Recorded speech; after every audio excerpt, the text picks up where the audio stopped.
We got to stop worshiping the God who sometimes says yes and sometimes says no.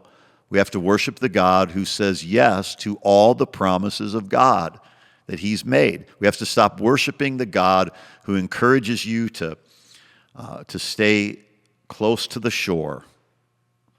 And we have to worship the God who says, launch out into the deep. We have to let go of a small God. He says, dear Corinthians, I can't tell you how much I long for you to enter the wide open, spacious life. We didn't fence you in. The smallness you feel comes from within you. Your lives aren't small, but you're living them in a small way.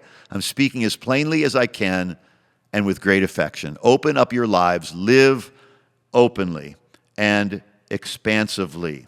This is exactly what Jabez asked God for. Lord, bless me indeed, enlarge my territory, expand my influence, expand my impact. And God granted his request.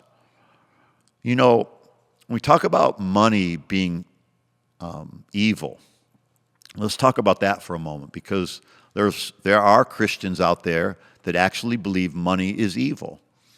But money is not evil. The love of money is evil. A wrong relationship with money, it says, is evil in 1 Timothy. The love of money. That means that you are attached to your money, which means you're not in control of it. It's in control of you. When you can let it go, you're in control of it. When you can let it flow, you're in control of it. When you can live with it or without it, you're in control of it. You see, money is not evil, but the love of money, the wrong attachment to money is what that word love is literally translated as. The wrong attachment to money, the wrong relationship with money is evil. Putting money above God and his kingdom and above the Holy Spirit and above people, you see, that's what's evil, not money itself. Money is simply an amplifier. It just amplifies what you already are. It doesn't make you something different. It simply amplifies what you already are. Okay, so the purity that I'm after and the holiness that I seek and the purity that I seek and that I want to pass on to you is the purity of a pure concept of God.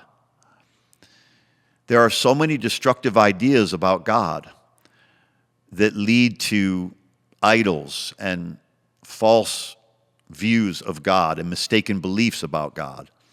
But when you understand God is love, when you understand Jesus is the proof of God's love, you begin to fall in love with him and you begin to put him first in your life, and everything starts flowing from the prioritization of God first, people in your life, and yourself.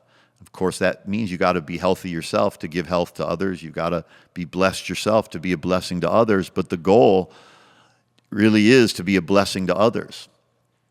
We have to go big in our view of God. We have to stop worshiping the God who's nervous in the storm and worship the Jesus who slept in the storm.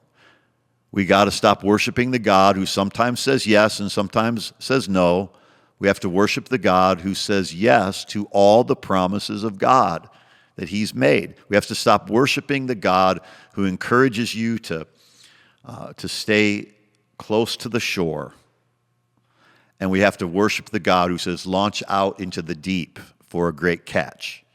We have to worship the God who's big. We have to worship the God who's big enough to include everybody who wants to be included.